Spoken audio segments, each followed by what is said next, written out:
Welcome to an introduction to React. My name is Bob Zarol, and I'm here to guide you through learning how to build front-end web applications using one of the world's most popular front-end web frameworks, React. But first, a little background about me. I'm the Director of Education at vSchool, which is a technology education school that teaches full-stack JavaScript and UX courses to those looking for a career change.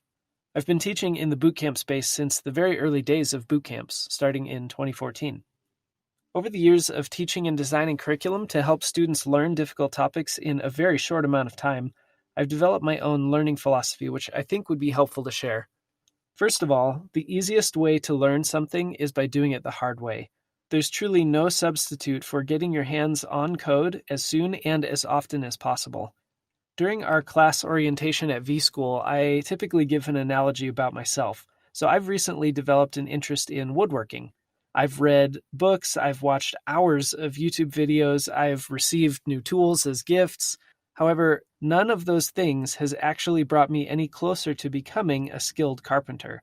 It's not until I actually put in the hours of cutting, sanding, gluing, screwing things up, and finally, eventually, building things that I'm actually proud of, that I can say that I'm actually starting to become a skilled woodworker.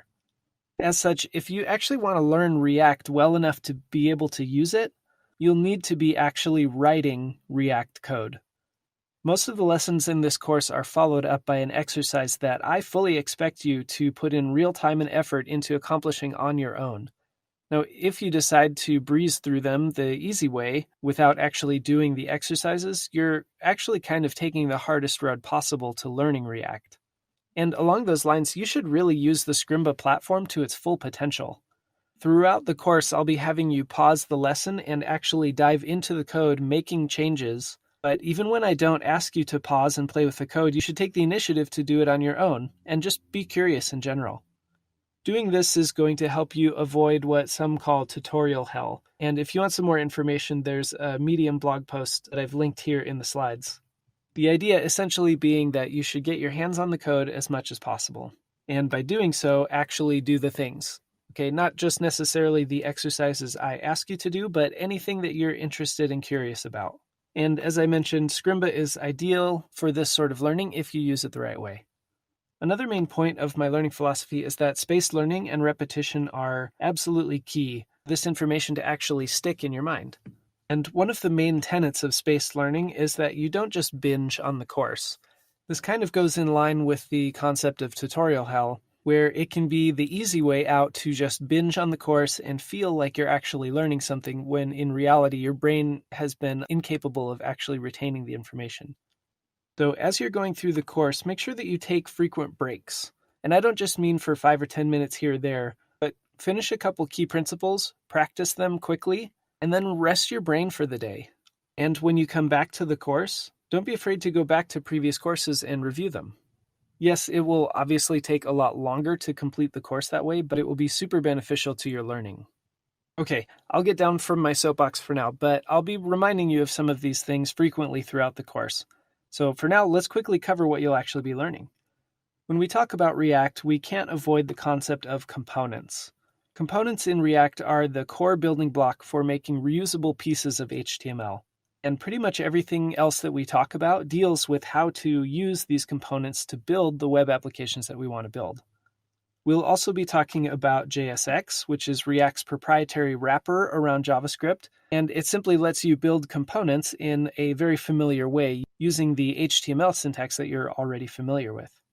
We'll also spend a little bit of time talking about styling your components. We'll get a chance to learn about props and how to pass data around your application.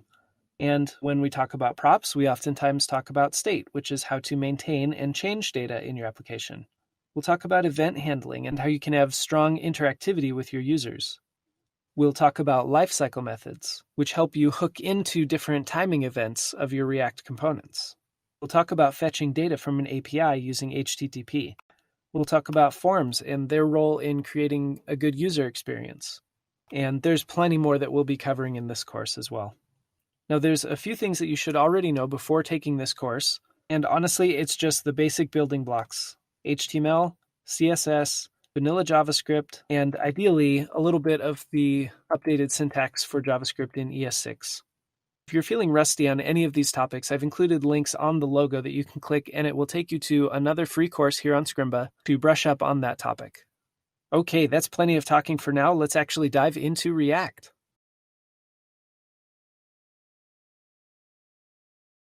Let's take a quick look at some of the applications that we're going to be building throughout this course.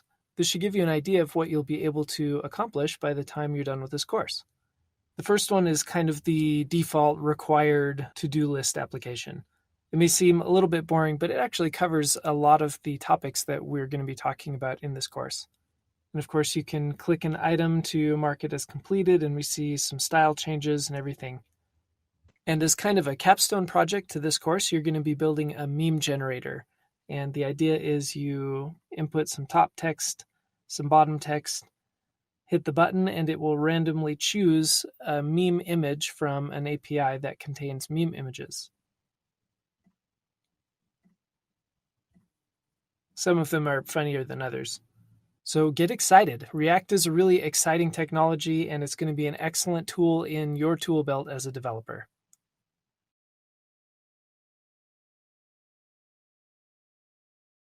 All right, let's get started. We're going to jump right into learning about React. But first things first, let's learn why we're going to be using the React framework instead of just developing something in vanilla JavaScript. One of the things that you'll hear people talk about with React is its speed and how fast it is compared to web applications that are developed in vanilla JavaScript. The way that React is able to do that is by using something called the virtual DOM. We're not going to go into a lot of detail about the virtual DOM right now, but if you're interested in learning more about it, I've included here a link to a YouTube video with a pretty simple explanation of how the virtual DOM is different than the way that web applications work when you're developing in vanilla JavaScript. So feel free to pause the screencast and click on the link to watch that video if you want. For now, it's enough to know that the virtual DOM helps make React work a lot faster than vanilla JavaScript. Another really awesome benefit React gives us is the ability to create reusable web components. And I'm going to talk about this through an example. Right here, we have the Bootstrap default navbar. If you haven't used Bootstrap before, it's just a CSS library that has pre-written code that makes some elements look really good for you. But you can see that it's about 40 lines long, and it's pretty unwieldy and difficult to understand. And if you were to include this in an HTML page with a bunch of extra content in it, it would be pretty difficult to decipher, and everything would start to feel pretty cluttered. React's web components allow us to take these pieces of HTML, so this 40 lines that we see here, and put it into a component of our own, almost like a JavaScript variable. In this case, we call it mySweetNavbar, but you could call it whatever you want. And we can see that this is a lot easier to read if you're coming into it as a developer to see exactly what is going to be where. In this case, the body of my HTML will have a navbar on top, some main content in the middle, and a footer at the bottom. The ability to do this is really nice for reusing these components on other pages if we need to, and for making our code look a lot nicer when we're working in it. Another reason why React is so awesome that I like to include is that it's maintained by Facebook. Whether you care for Facebook or not, there are a lot of really smart developers at Facebook whose job it is to work on React. On top of that, because React is so popular, there's a lot of contributors on their GitHub, which is open source, who contribute to the React framework, which means it's going to be evolving for the foreseeable future. And last but not least, React is very hireable. At vSchool, we focus our curriculum and our efforts on the things that are most likely to get our students hired. And React is very in demand right now. So if one of your goals is to get a job as a front-end developer, React is a great choice in terms of frameworks to learn. So that's enough talking for now. Let's jump into some code.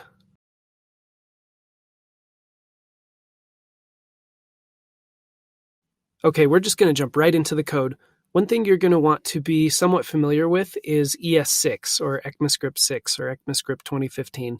It's a slightly newer version of JavaScript. If you're used to using things like var, we're going to be replacing that with some ES6 stuff like const and let. There are some videos here on Scrimba that should be able to help you learn that if you're not familiar with it. And you'll want to do that before you move too far along in React, because we'll be using a lot of ES6 in React. One of the things we'll be using really often, in fact, in every React file we create, is the import statement. And so I'm going to import React from React. And you can see over here on the left, I have React and React DOM dependencies included in this project. So I'm actually also going to import React DOM from React DOM. And the last thing I'm going to do is use React DOM's render method to render something to our screen. Let's stop and explain this a little bit here. I'll get to why we're importing React in a second, but for now, I need to import React DOM so that I can use it in my line 4 code here, where I use the render method. And what this is going to do is it's going to take 2 arguments. One is going to be, what do I want to render? I'm doing this in pseudocode, obviously, so that it's clear that this is not the right syntax. And the second parameter is, where do I want to render it? React DOM.render makes the second one really easy. Remember, everything is going to have to tie back to an HTML page of some sort. The JavaScript we are going to continue to write is simply going to be compiled down to or turned into elements on a page. And so you can think of it as being inserted into an HTML page of sorts. So let's go over to index.html really quick. You'll see everything in a basic HTML page is here, including a link tag and a script. Don't worry about the fact that this is slightly different right now. It will still connect correctly to our index.js. One thing I want to point your attention to, though, is this div right here with the ID of root. Right in between the opening and closing div tags is where React is going to be sticking everything that we create. You can think of this as a container for our entire application. So back in our index.js, this where do I want to render it needs to point to the div with the ID of root.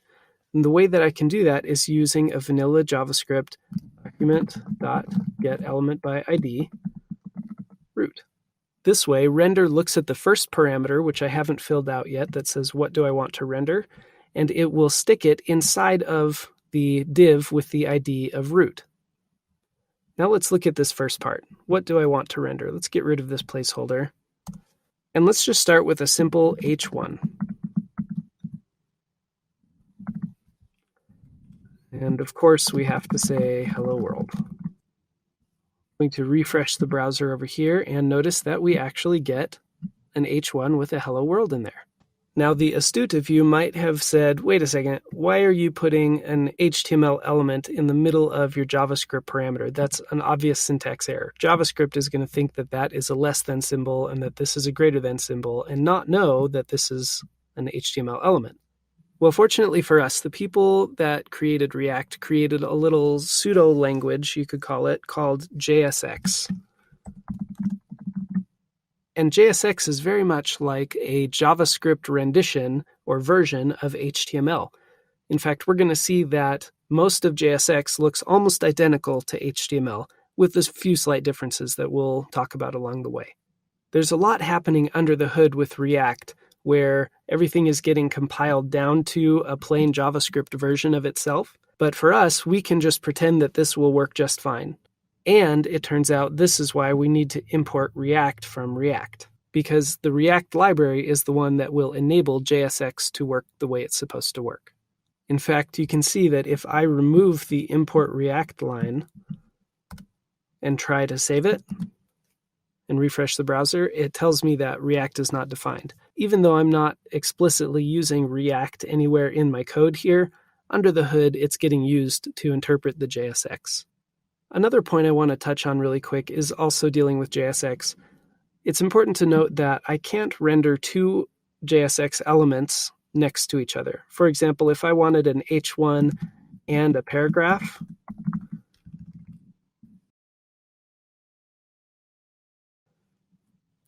you can see that it's already not liking what I'm doing. And if I were to save the page, it tells me that you can't have 2 adjacent JSX elements, but instead they have to be wrapped in something so that it counts as just one element with two elements inside. For example, I might choose to wrap this in a div.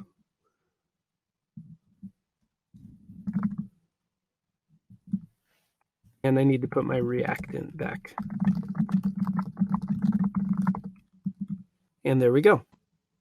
Using JSX can take a little bit of getting used to, but it's much better and nicer after you get used to it than doing it the old way where you'd have to say things like var my new paragraph equals document dot create element paragraph and add some inner HTML.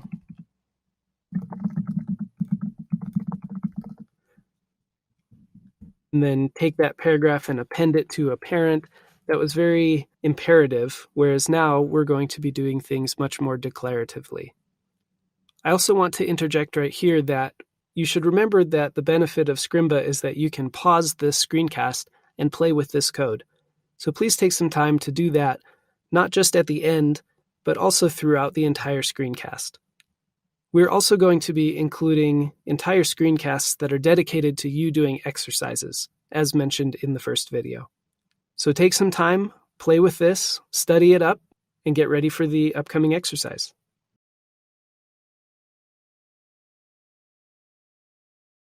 All right, welcome to the first practice of this course. This is where it makes a lot of sense to use Scrimba over a regular video. As we mentioned, we highly encourage you to actually give these practices and exercises a shot. Sometimes it's really tempting to just skip ahead to the solution, but you're only going to be hurting your own education if you do that. So please give it a shot. The way this will work is I will put an objective up on the screen, sometimes some hints as you see here, and then I'll leave about 5 to 10 seconds of silence to give you a chance to pause the video and actually try to accomplish the objective. If you get stuck, I recommend that you not just skip ahead to the solution, but instead that you go back to a previous video and relearn the thing that the practice is about. The more effort you put in, the more likely this is actually going to stick. So let's take a look at this practice. Your objective is to fill in the basic boilerplate React code needed to render an unordered list to the page. Inside that unordered list, you can put 3 list items with anything that you want in them. It doesn't really matter. The way that you'll know that it worked is that it will show up in the little browser window on the right. Here, since it may be your first time working in React, I've included a couple hints that remind you of the steps you'll need to take. So I'm going to leave some silent space now and go ahead and pause the screencast and give this a shot.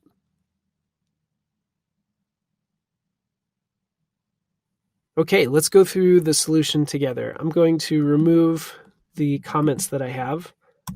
And the first thing we will need to do in almost every React file that we create is we're going to need to import React from the React library. And since this is our index.js and we're going to need to render something to the page, we're going to need the React DOM library.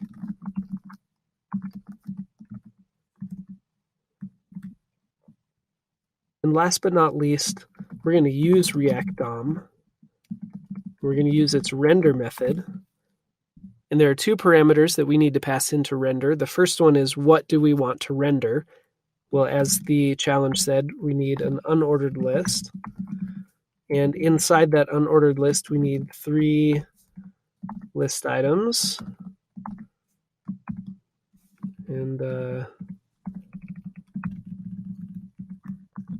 copy and paste this so we don't need to 1, 2, 3. You can see here this is kind of looking pretty ugly.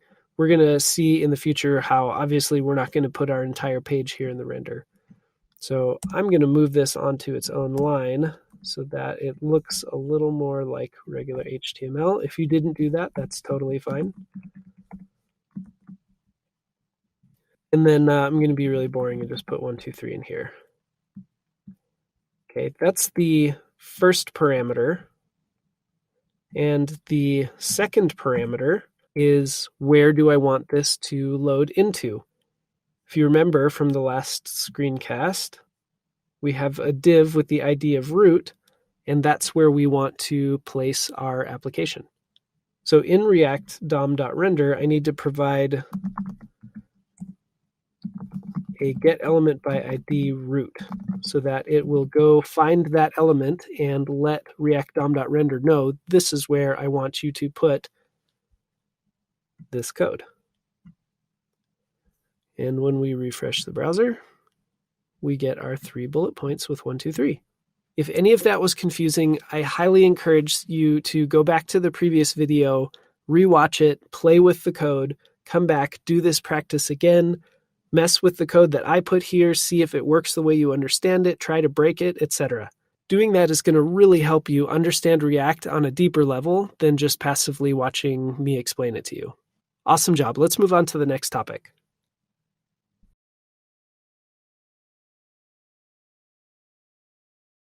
In the last practice video, I mentioned that you wouldn't want to end up sticking your entire application right here inside of reactDom.render.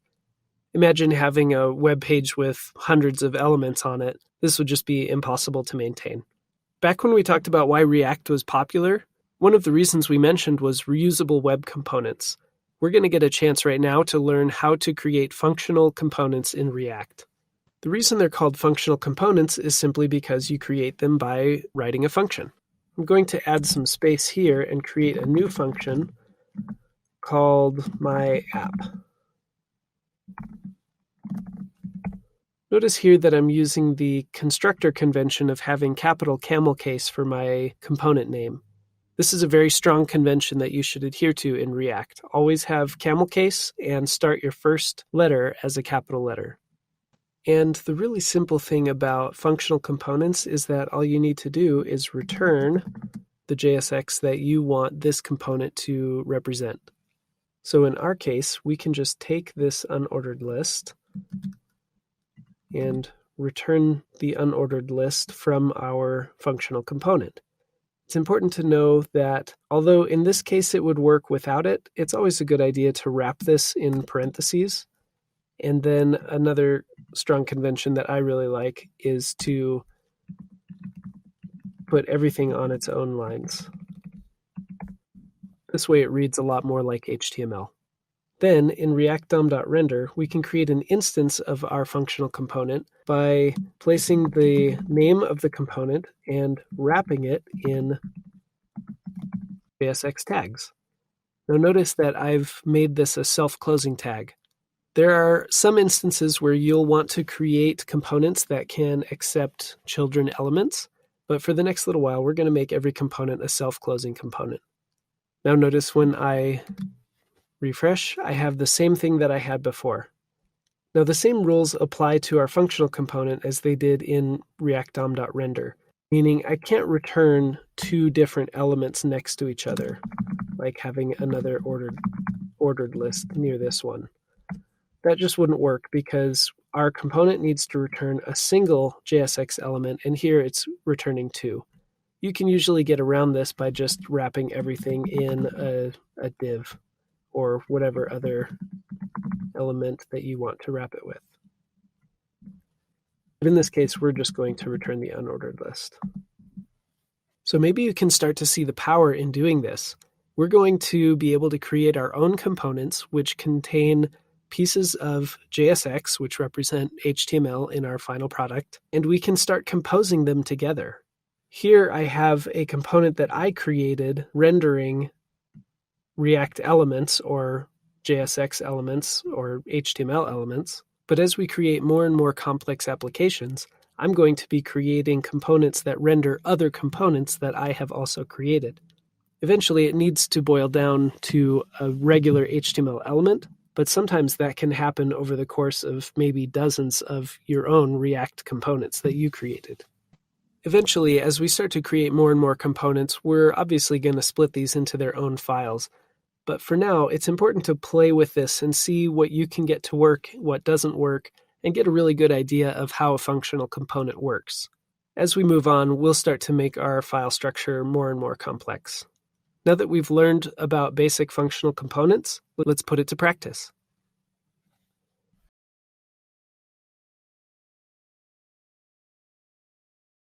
Okay, let's get some practice of functional components in. One of the things we really pride ourselves at vSchool when we're teaching our curriculum is that we include a lot of spaced learning and repetition, which is a principle of teaching that helps people retain as much information as possible. As such, like before, I haven't included any boilerplate code for you to start with, so it's going to be up to you to build everything from scratch. Doing this kind of repetition is going to be really good for your memory and should help you really understand the concepts. So let's go over the objectives you have. First, you're going to set up the basic React code from scratch again, and then you'll need to create a functional component called myInfo that has an H1 with your name, a paragraph with some information about yourself, and an ordered or unordered list of the top 3 vacation spots you'd like to visit. Obviously, since we're not going to be grading this or anything, you're welcome to change this to whatever UI you'd prefer to present. And then you'll need to make sure to render the instance of your functional component to the browser. If you want a little extra challenge, although we haven't yet gone over how to style your components, feel free to search on Google how you can add some style to your page. If it's enough of a challenge just getting the functional component working, then don't worry about that. We're going to cover styling in a future lesson. One last thing before I give you some space to pause the video and try this out for yourself, I will once again get on my soapbox for the last time, I promise, that you should definitely actually do this exercise. If you're hoping to get from this course a real understanding of how React works, just passively watching isn't going to do it. So please take the time to actually do this. Okay, I won't mention that again. So go ahead, pause the video, and we'll pick up in just a few seconds and solve this together.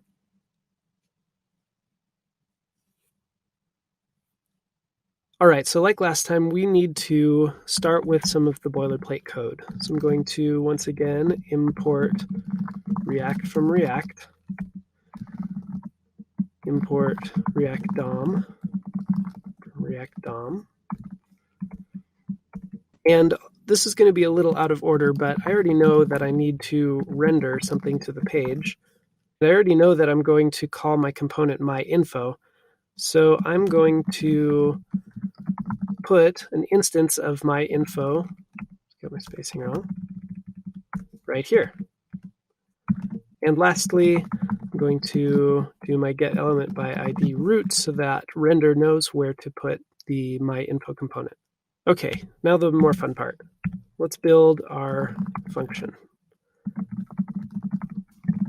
Remember, the one thing that the functional component needs to do is return the, so to speak, HTML that we're going to be putting in the page. In reality, as you know, it's actually JSX, but sometimes it's helpful just to think of it as HTML. Since I already know this is going to cover multiple lines, I'm going to put everything inside of parentheses. Now, one thing you may have tried to do just by habit is putting an H1 and putting your name, and then going to the next line and trying to put a paragraph. But think for a second what the problem with this is.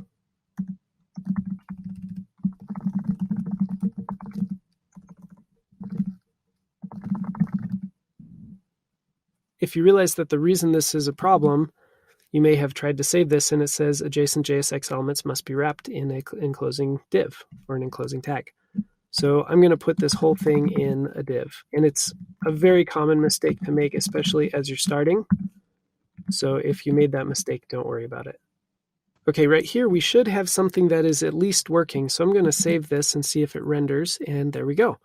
We have a good start. All I need to do is add my unordered list.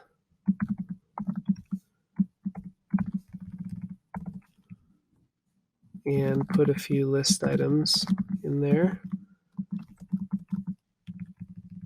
And I've always wanted to visit Thailand, let's say Japan, and I've never been to the Nordic countries, so we'll just add Nordic countries in general. And when I save this, I should see that my list shows up in the browser. As a reminder, if you look in the very upper right, there's a little left arrow. If you press that and open the side menu, there's a chance to ask questions on any pieces of code you're unfamiliar with or didn't understand. And I'm going to be trying to check these as often as I can, so if you ask a question there, I'll try to get back to you as soon as I can. Also, just because we've finished this example, don't be afraid to spend some time playing with this code a little bit more before moving on. Again, the more you get your hands on the code and actually play with things, the more likely this information is to actually stick and for you to be able to be productive with React. Once you feel pretty comfortable with everything we've covered so far, let's move on to the next lesson.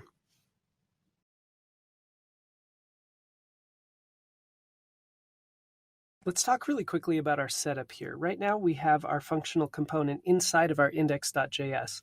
But remember, one of the main benefits of React is that we get to create a lot of our own components. Eventually, we're not going to be able to put everything right here in this file. So what we need to do is we need to take our myInfo component and move it into its own file. And it's a pretty good convention to have each file contain just one React component. So the first thing I'm going to do is create a new file. And there's a quirk of Scrimba right now that you won't be able to see me typing this, but I'm going to right-click up here by Files and say New File. And a dialog box just popped up for me, and I'm going to give it the same name, myInfo, as my component with the same capital camel case and everything. And you should see it pop up here now. And notice that the file, myInfo, is spelled exactly the same with the same capitalization as my component. That's a really good idea because it will make things a lot easier for you when you're looking through a complex project tree. The next thing I need to do is take this component out of this file. So I'm going to cut it, go over to myinfo.js, and paste it in. Now there's a few issues here. You may remember in one of the early videos we talked about why we import React from React even though we're not using React anywhere. Try to think if you remember why that is. The reason we had to do that was because of our JSX. We used to have this component here and it contained JSX. The computer won't know what this is because it's not normally valid JavaScript, but the React library helps it become legitimate JavaScript, which means, let me undo that, back over in myinfo.js, anywhere we're going to be using JSX, we need to make sure to import React. Almost every React component you create is going to have this line in it. The last thing we need to do is make this function, myInfo, available to other places in my application. The way I need to do that is by exporting it.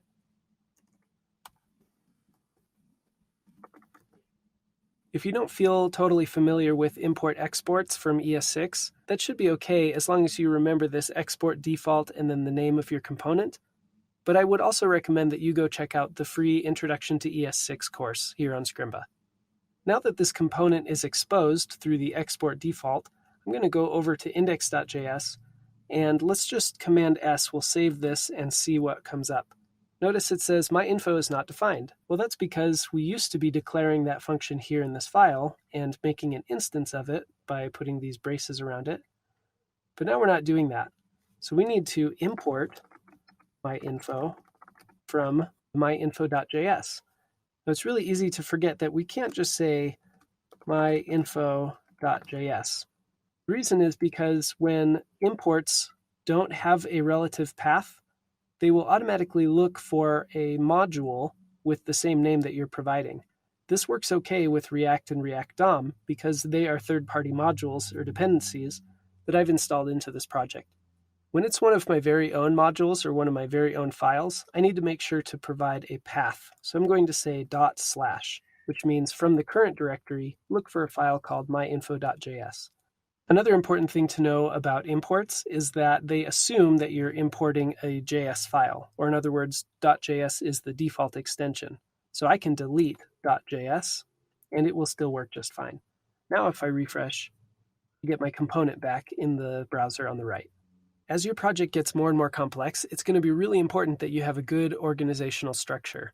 One simple organizational structure I can employ right now is by creating a new folder called Components, where I'm going to put all of my components in. So I'm going to create a new folder, call it Components, and I'm going to drag myinfo.js into Components. Now looking back at index.js, what do you think I'll need to fix here? If you notice that the path to my myinfo file is now incorrect because it's no longer inside of the root directory, I need to provide ./components/myinfo. And when I save this, everything should be working just fine. Having a components folder is, to me, a little bit of an oversimplified way to organize your application because you're going to have so many components that you create that you're going to need to find a structure that works best for you. And I'm not going to offer one that works best. You'll probably even see me throughout this course using a few different types. But each person has their own opinions about what the best organizational structure is, and it definitely depends on the project as well.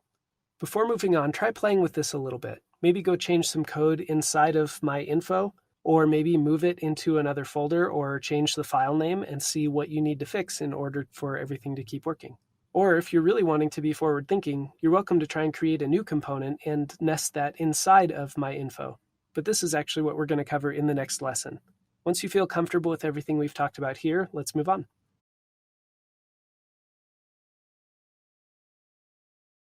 In this lesson, we're going to talk about parent and child components. Our applications are going to be much more complex than just having a single component, my info, for example, rendered to the DOM. Instead, you're going to have a complex hierarchy of components that eventually lead down to JSX elements. I'm going to start from scratch here just for repetition's sake, so bear with me.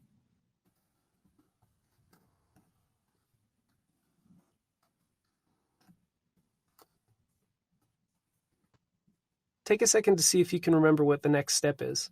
You can start with something simple like getting Hello World as an H1 to show up in our browser.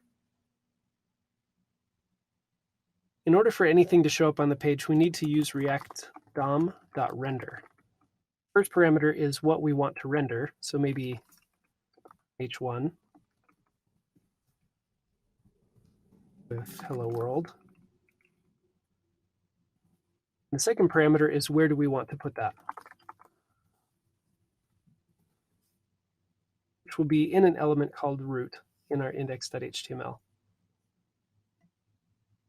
If any of that's confusing, make sure to go back and review some of the previous lessons, but I'll assume that that makes sense from now on. If I refresh my browser, I get Hello World. But we've moved past this so far. Instead of having an H1 here, we put my info in last time. Instead, this time around, let's create a component called app. And app is going to be an entry point into our entire application. In order for this not to fail, we need to import app.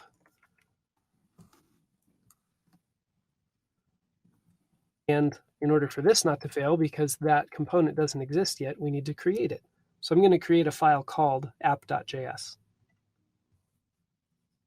Notice it has a capital A because it's a React component. In app.js, I need to remember always to import React. And before I forget, I'm going to export default app. Of course, at this point, app doesn't exist. So let's create it.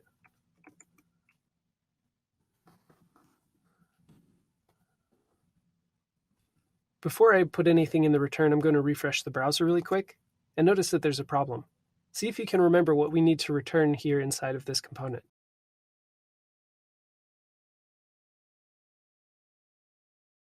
I need some kind of JSX element. So I might put an H1. Says hello again. Refresh. There we go. Or I could put any kind of other HTML in here as well. Maybe a div. Where inside I have an H1.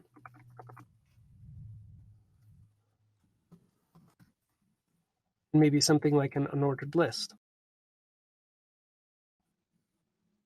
Maybe at this point I decide that I want this to be an actual website and I start putting things together. So this top section might be a nav bar. And below the nav, I might put a main section where most of my content will go.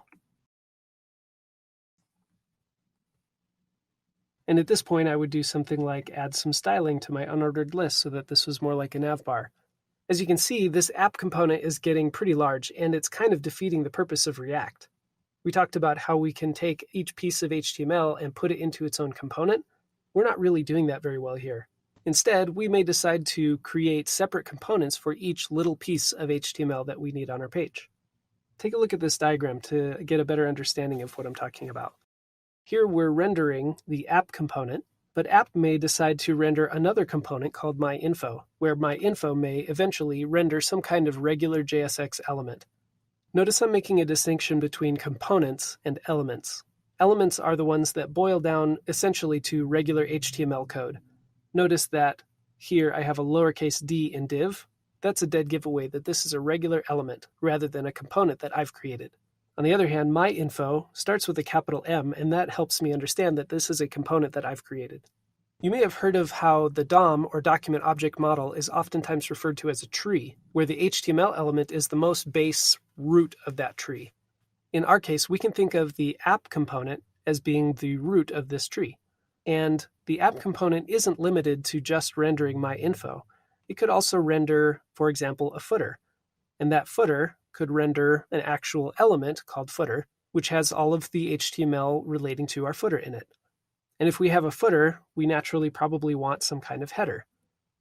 I've specified these as awesome header and awesome footer so as not to be confusing with the regular footer element.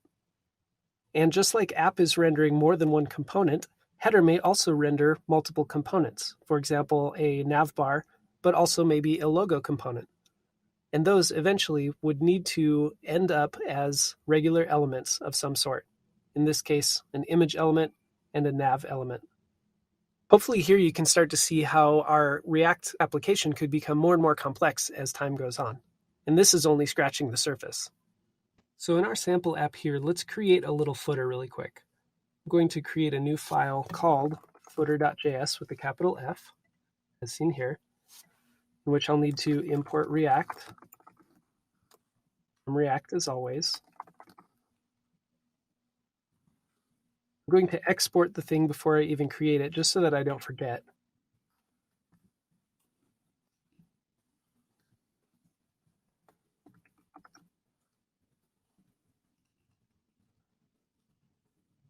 Notice here the difference between the capital F footer and the lowercase f footer. As I mentioned before, the lowercase f footer is the actual element that will get rendered to the screen, whereas the capital F footer is the component that I'm creating. It's just a function with a name. Inside here, I may put, I don't know, an h3 says this is my footer. I've created this component, but notice it's not showing up on our page. That's because our app is not rendering a footer anywhere. I need that footer in this file in order to create an instance of it. So I'm going to import footer from /footer. And maybe right under my main section, I'll include the capital F footer that I just imported. I refresh this now. Here's my footer element. At this point, I have kind of a strange mixture of elements that are regular JSX elements being mixed in with components that I have here. If I can, I really like to have this app component almost be like a table of contents, where instead of having some elements and some components, it's mostly just components. So this might look like this: header, main content, and footer. And then I can go to each of those individual components and see what elements those are rendering. Now, header and main content don't actually exist, but the point is you can continue to nest your components as deeply as you need. We're going to get a chance to practice this in the upcoming lesson, but if you'd like, you can spend some time trying to fix this code. Since header and main content currently don't exist, go ahead and create them. Also, before we move on, feel free to click in the blue slides in the lower left to check out that diagram once again. Once you feel pretty comfortable, let's move on to the practice.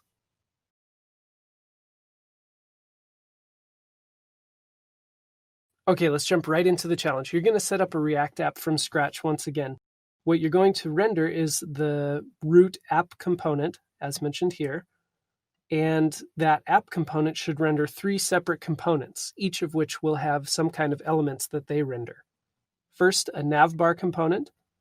Second, a main content component. And third, a footer component. So give this your very best shot. Remember, you can always turn to Google for help. Once you think you have this challenge done, move on with the video, and we're going to do this together.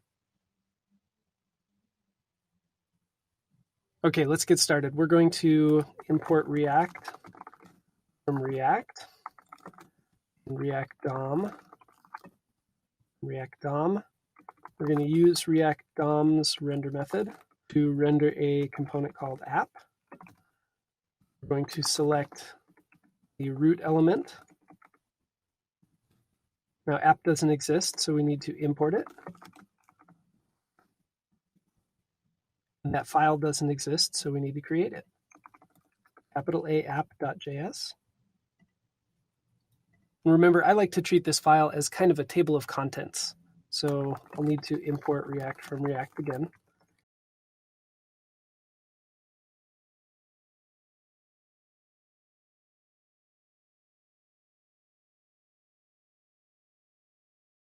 At this point, I like to just put something on the page to make sure that I'm on the right track.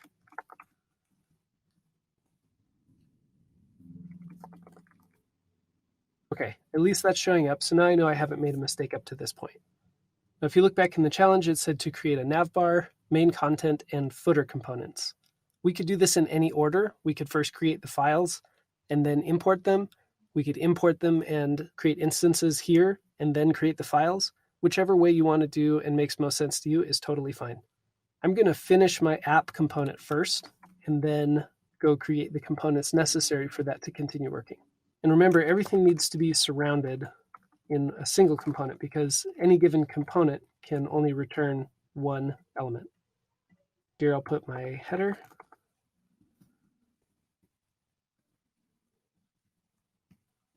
Main content. And my footer. App.js needs to know about those first, so I will import those. And those files don't exist yet, so I'm going to create them. You can imagine as I keep creating new components that this is going to get pretty cluttered. So I'm actually going to put everything into a components folder. And drag my footer, header, and main content into my components folder. I also need to fix my app.js references here.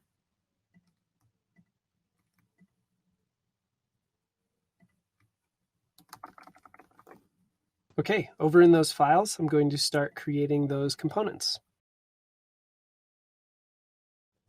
And this will just have a basic footer element. For now, I'm just going to fill it with some text because it's not too important what's there. If creating these components is still a little bit foreign to you and you have to remember what step comes next, I'd recommend actually retyping everything from scratch.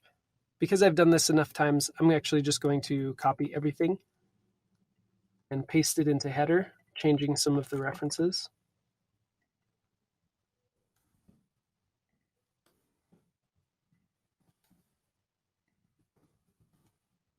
And do the same thing for main content. Notice that this just says main instead of main content, and that it's got a lowercase m. Hopefully you understand at this point that this is because this is a regular, you could say, HTML element. Main, header, and footer are all semantic HTML5 elements. Main content, however, is something that I created. And so I couldn't say something like main content because it's not a real HTML element. Let me refresh the page and see if it's working. Okay, it's pretty boring, and it looks like I forgot to put, this is the main section. All right. In the next couple videos, we're going to learn about actually styling this because this is pretty awful, and we want this to start looking good. Once again, feel free to pause this screencast and play with the code that we have here, or if any of this was still confusing, go back to the beginning and try it again from scratch. Once you feel comfortable, let's move on.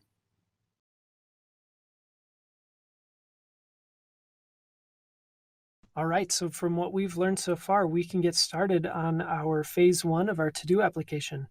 So what you'll do is you will initialize a new React app from scratch.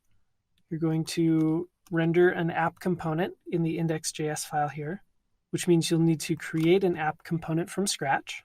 And your app component should render 3 or 4 checkboxes with the paragraphs or spans or whatever kind of text you want next to it, as if you're making a to-do list with some hard-coded items already in it. So pause the lesson here and give this a try, and then we'll go over this together.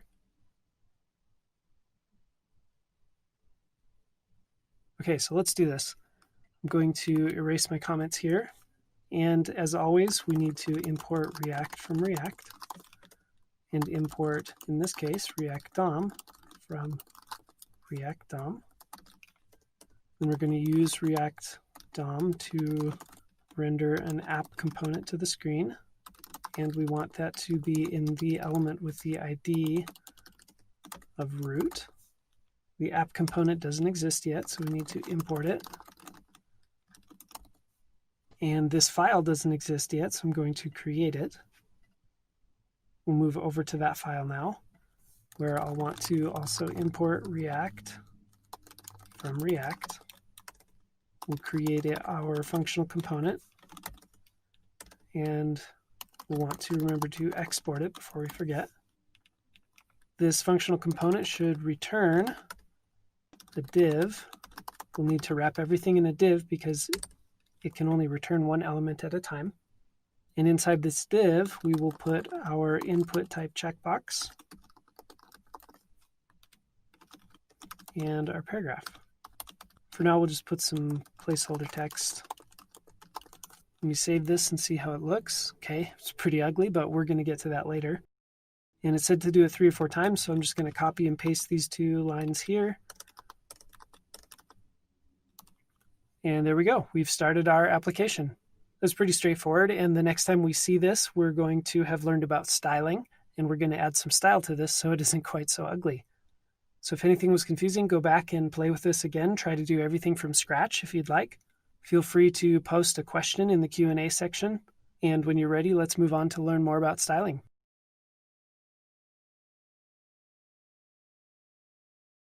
This example is the same one that we finished with at the end of the practice in the previous lesson, and I wanted to take some time to learn how to style this. Now, there's actually a bunch of different ways to style things in React, and we're going to start with the one that's probably the most familiar to you, and that's just using CSS classes and CSS rules on those classes. Let's drill down the tree here and see where we can actually start putting some classes. You'll see on my index.js, I'm rendering an app component. And the app component is rendering a div with 3 other components, a header, main content, and footer components. And each one of those is just a basic component that either has a single element as part of it with some text inside. Let's focus our efforts on styling the header. And normally what you do in HTML when you're going to add a class to something is you add a new property called class. Well, one thing we need to remember right here is that we're not actually dealing with HTML. Instead, we're dealing with a variation of JavaScript, JSX. And something you'll just have to remember with JSX is that using class as a property name doesn't really fly. Instead, we need to use something called class name with a capital N. A lot of places will tell you the reason that you have to do that is because class is a reserved keyword in JavaScript. But the truth is, underneath, JSX is just using the vanilla JavaScript DOM API. And if you've ever used the vanilla JavaScript DOM API, you'll have something like document.getElementById something. And if you wanted to add a class to that, you could say .className plus equals, and then add a new class name. I prefer class list myself because it has properties that you can use to add and remove classes, but that's beside the point. Class name is an underlying JavaScript DOM API property. And so using class name as part of our JSX is simply a way to access that DOM API under the hood, which is what JSX in React is doing. That's just a little bit of extra background that you may or may not be interested in knowing, but the point is all you need to do is wherever you normally would say class in HTML, use class name instead. Here I'm going to say class name equals navbar, and I'm going to delete this before it becomes a problem. Then over in my style.css, I just need to select .navbar and include whatever styles I want. For example, I might change the background color to purple. If I save and refresh this, you can see that now the background color is purple. I'm going to copy and paste in some styles since this isn't a course on CSS so that we can get something that actually looks pretty good. Okay, the only thing I've done here was added a 0 margin to the body so that it went all the way to the edge, and a number of styles to the navbar. If you're interested in actually checking this out, feel free to pause the video. But the point is, everything that you normally do in CSS is going to be essentially the same as you do here. The only change we've made so far, remember, is that we have to use class name instead of class.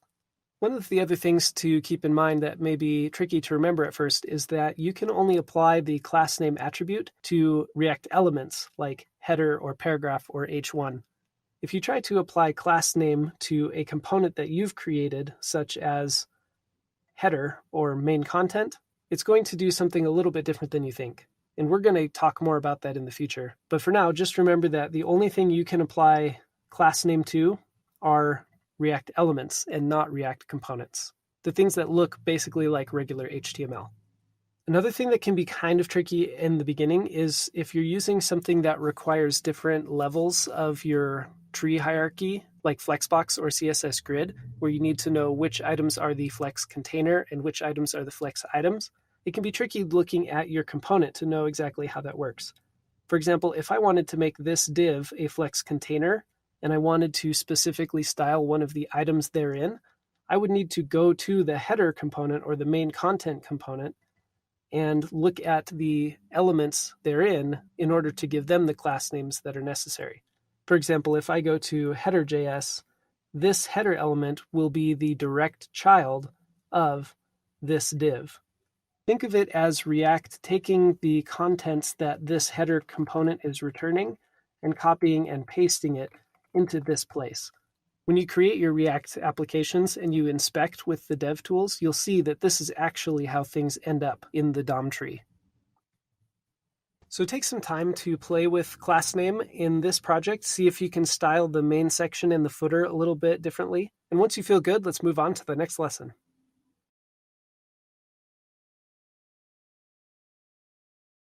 Before we get too much further, I wanted to cover some caveats about the way that I tend to write my JavaScript. You may have noticed that I tend to leave out things like semicolons. You may be super used to putting semicolons everywhere at the end of a statement. I personally have recently decided that I kind of hate them, and so I've been removing them from my code. Obviously, there's still some places that you simply can't avoid them. For example, when you're writing a C-style for loop, 0, semicolon, that's necessary in order to separate the three different statements on one line. But for the most part, at the end of statements, they're not really required, and they won't break anything by not having them there. This is totally a personal style decision, and like I said, one that I've only recently made.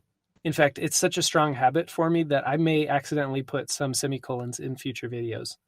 Another personal preference is, although ES6 technically gives us the ability to put arrow functions everywhere we used to have the function keyword, for example, I can say const app equals an arrow function. And one of the benefits of this is actually that I can actually just wrap everything in parentheses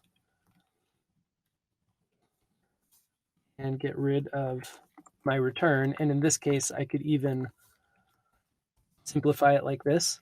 I've either not yet gotten used to this syntax, or I simply don't care that much for the look of an arrow function. I think they're extremely useful in certain instances. For example, whenever you normally would put an anonymous function, or when you need to write a class method, which we'll talk about later. But my personal preference is to keep the function keyword, and it just, to me, makes it look a lot more like a regular function component. There's a lot of people who will disagree with that, and I'm totally fine with that. I totally understand the preference for doing it as an arrow function. But me personally, I tend to keep my function keyword in there for my functional components. I'm not going to necessarily advocate for one way or the other, so that's totally a decision that's up to you. Okay, I just wanted to get some of that out of the way. Let's move on.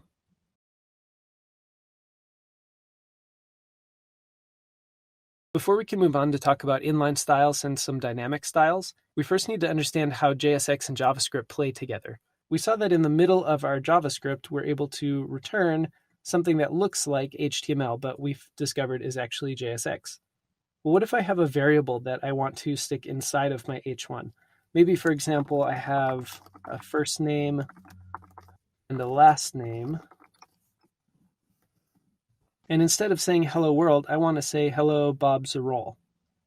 Well, I might be tempted to say hello and then first name plus a space plus last name, but I'm assuming you can figure out exactly what's going to happen here. When I save this, it literally interprets every character that I typed as if it were the text inside of the H1, which is pretty much exactly what we should expect it to do. So how do we jump into JavaScript while we're in the middle of our JSX?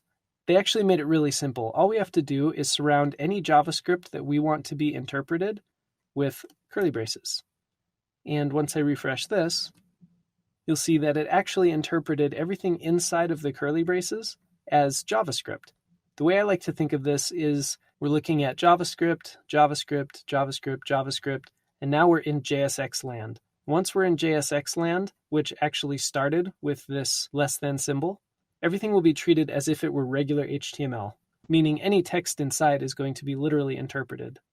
However, as soon as we want to get back into JavaScript, we put a curly brace. And now we're back into JavaScript land. JavaScript, JavaScript, JavaScript.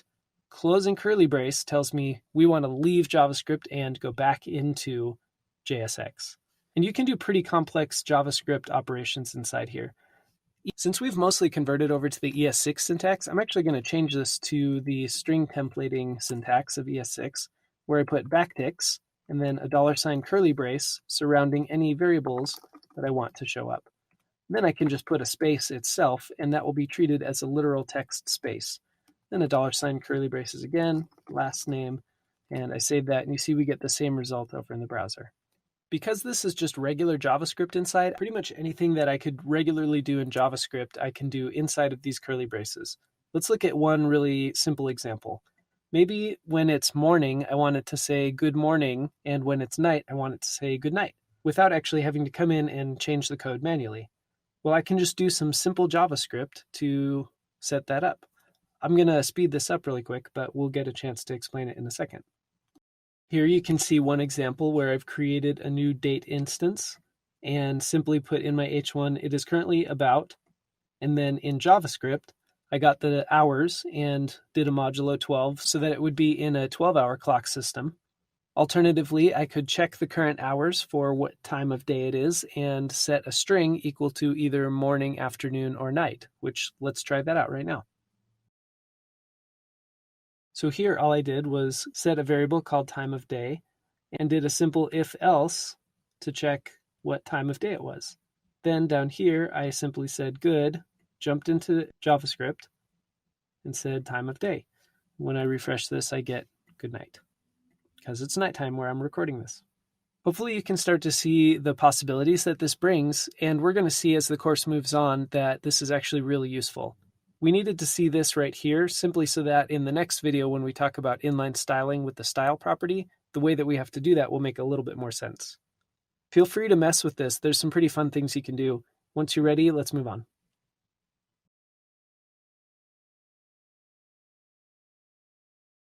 Let's pick up really quick where we left off in the previous video. We created this little application to tell you what time of day it was, essentially.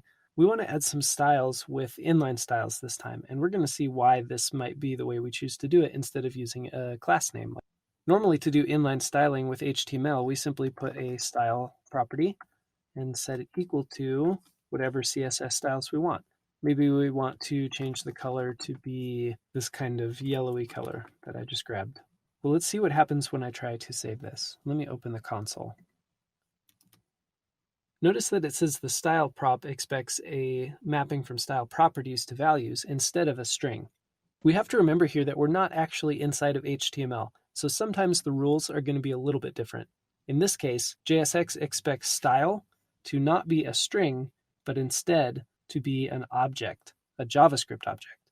So I'm going to delete this and put in an object and say color, colon, and then as a string, that color again.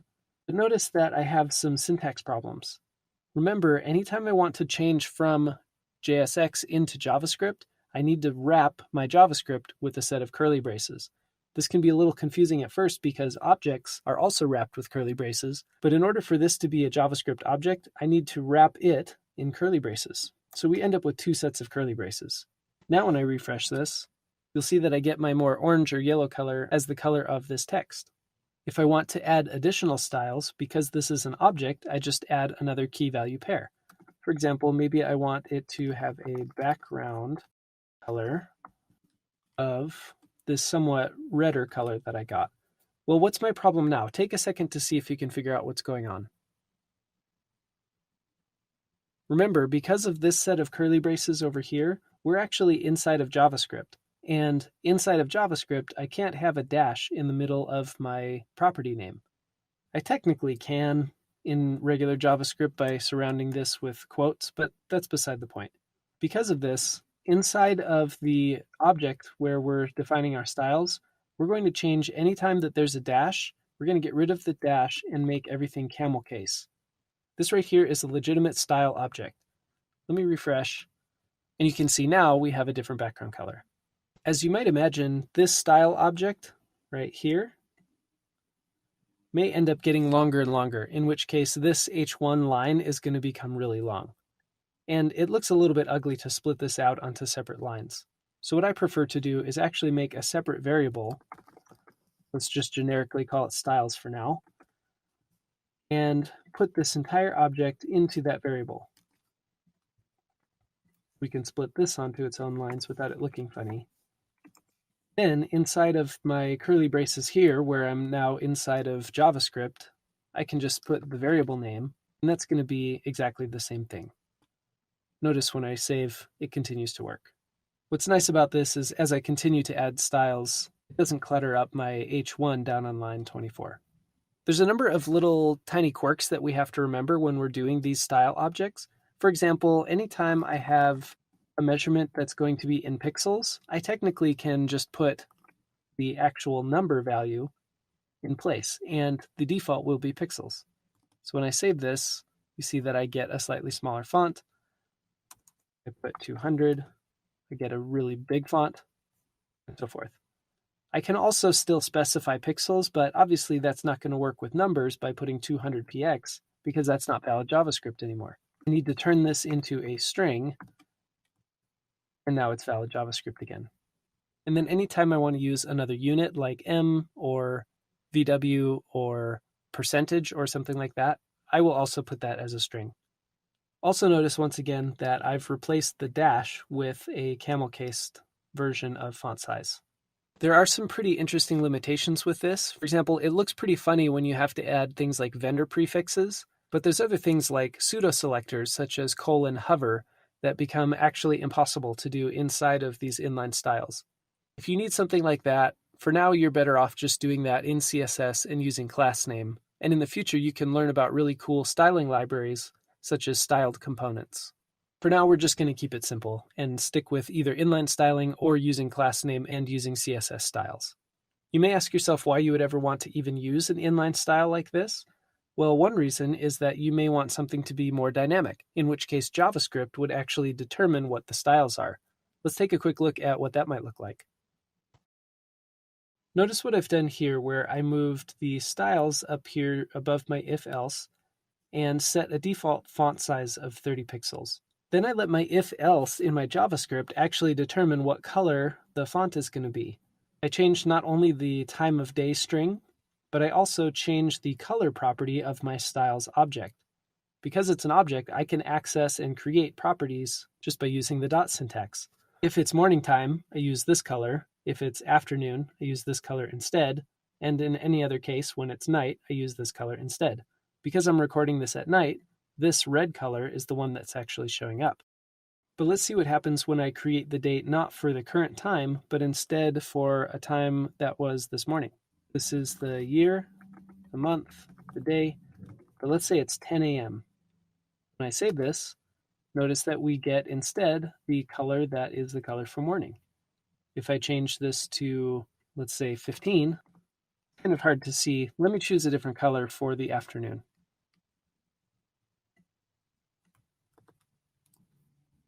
You can see a little more clearly this is choosing a different color for the afternoon.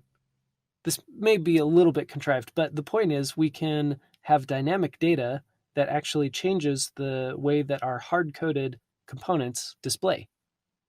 Take a second to try and think of different things that you may be able to accomplish by having these kinds of inline styles. I'd also at this point recommend spending as much time as you can to really solidify the stuff that we've covered together so far. We're about to come up on a topic that typically is a little bit challenging for some people, so it would really help you to make sure that you understand everything we've talked about up until now. In the next lesson, we're going to talk about a concept called props and how we can make our components quite a bit more reusable. Props is a super exciting topic, and we're about to get into parts of React that make it extremely useful. So get excited, and let's move on to the next video when you're ready.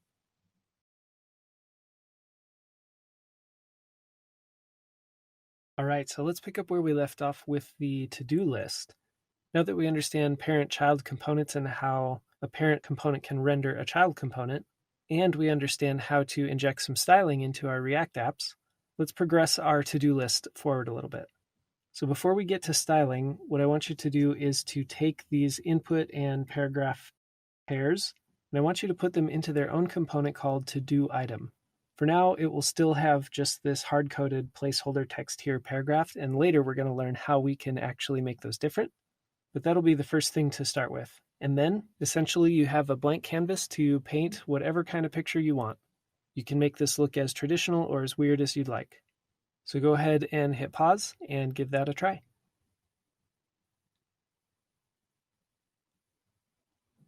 All right, so the first thing is moving each of these into their own component. So I'm just going to copy this and create a new file called todoitem.js. And while I'm still here, I'm going to import todoitem from that file. And let's go over to todoitem. We'll import React from React. We'll create our functional component.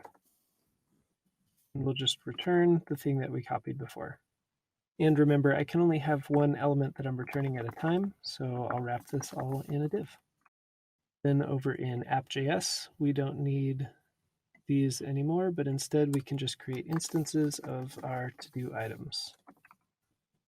And everything looks the same. Now, since this isn't necessarily a course on styling with CSS, I'm basically going to cheat right now. I'm going to set myself up by creating a class here of to-do list.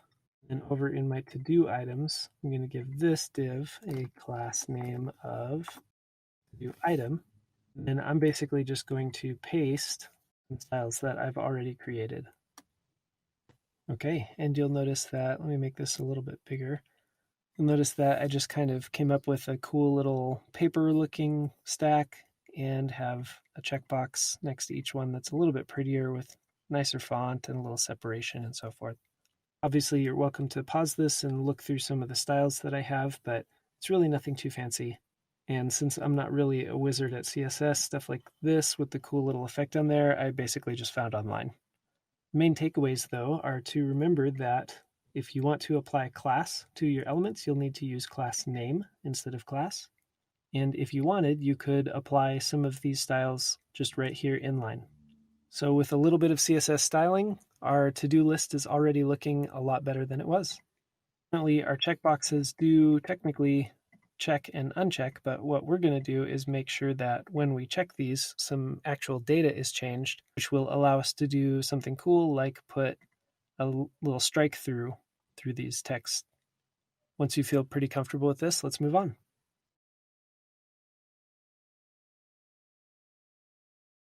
Let's talk first about the concept of props in React. To do so, we're going to look at just a regular HTML file. Notice that this has nothing to do with React. This is just a basic index.html.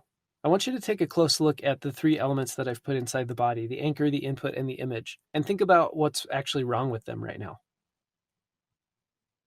None of these things are actually going to do anything important. Anchor tags need an href for them to make any sense at all. This way, the HTML spec can define the anchor tag once and allow us the ability to change the place that the link sends us. For example, here I may put a link to Google, or obviously wherever I want to send the user to in this link. An image tag is very similar. An image tag alone without the source property is pretty useless. An image element needs a source in order to function correctly. This may either be the path to a local file or the URL to an image hosted online. In those two examples with anchors and images, the href and source properties, respectively, are required. Inputs technically will show an input on the page, but I can beef it up a little bit by adding additional properties, such as placeholder,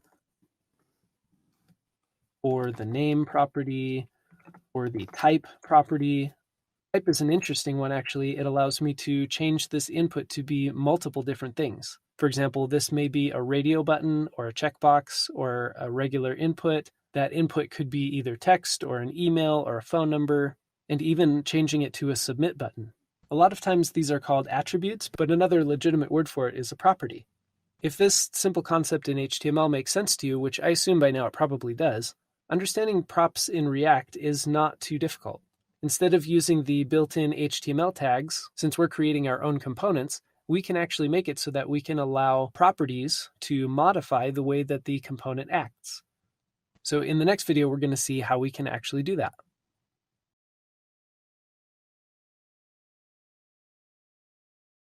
I want to make one more conceptual point before we actually get into using props with React.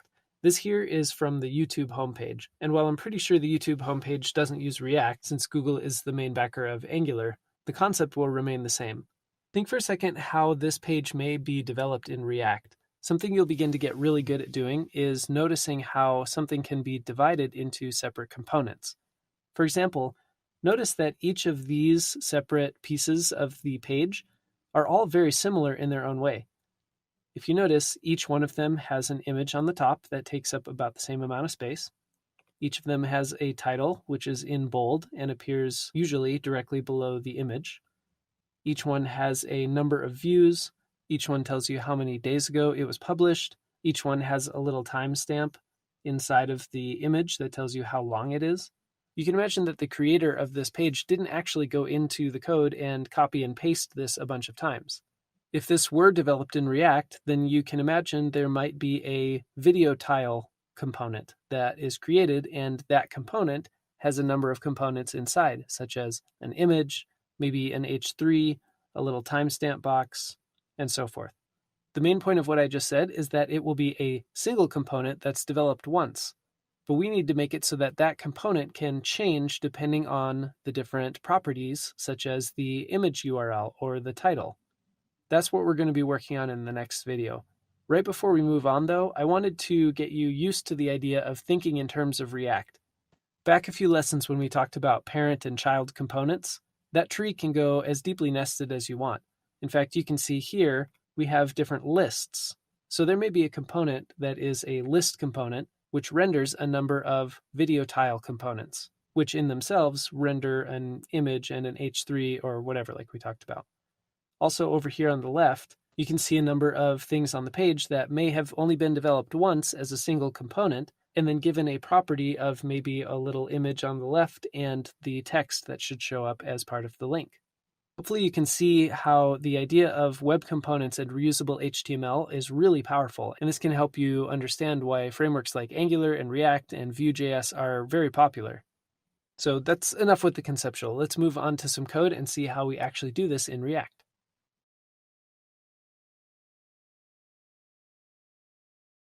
So let's take a look at an example where it would be really nice to have separate components, but not just separate components, but those that could take different attributes or props in order to make them a little bit more dynamic. Here I've created just a really basic contact card list where it shows the image of the contact and a name for the contact, the phone, and the email. Right now I only have 4 contacts in my contact book. To start, we know that it would be really nice to take these pieces of repeated HTML code and put them into their own components. But from what we've learned so far, we would actually have to create 4 separate components, one for each individual contact, but that's not really going to work for us. So first things first, let's actually create the component, and then we'll learn how to make it more dynamic. I'm going to create a new file called contactcard.js, and I'm going to take this div, which is the repeated div across these 4 contacts, and just copy it. And I'm going to start a new component. If you'd like, feel free to pause the video and see if you can figure out how to do that. As always for components, I'll need to import React from React. And I'm going to export the function that I'm about to make.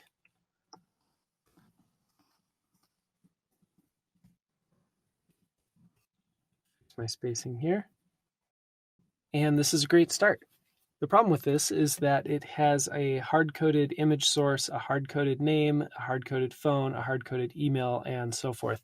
Instead, we're going to want to figure out a way to make it so that This contact card, when I make separate instances of it, will be able to take as properties the different information that I'm going to put into these places. Another quick conceptual point you can think of has to do with functions, which actually mirrors pretty nicely what we're doing because we are using functional components. When you create a function, let's say add numbers, maybe this function returns the result of 1 plus 1. Well, when I want to do an operation with 1 and 2, or 1 and 3, or 2 and 3, I'm not going to want to create separate functions for every single one of them. Instead, we use function parameters, maybe a and b, and I'll make it so that any two parameters we pass into this function, we can get a different result depending on those inputs. The same concept of adding parameters to a function to allow the function to be more reusable is the same thing we're going to be doing with React components. Let me delete this. In order for us to illustrate this, let's go over to app.js, and I want to be able to replace all 4 of these with the individual information for each component. But let's start by actually putting the component in there. I would like to be able to say, I want a contact card here, and I actually want 4 of those. Well, for this not to fail, I need to import contact card from that file. And now comes the time to actually pass down individual information for each contact card. Just like we did with regular HTML where you pass in an attribute or a property right here, we're going to do the exact same thing, except this time we get to decide what the name of that prop is. For example, each of these contact cards has 4 pieces of dynamic information: the image URL, the name, the phone number, and the email address. So let's pass a property down for each one of these. It's actually pretty simple. I'm going to say name equals, and then put in the name that I want this contact card to use. And I'll do the same for the other information: image URL, phone, and email. Now for me personally, when these start to wrap onto separate lines, I like to put everything on its own.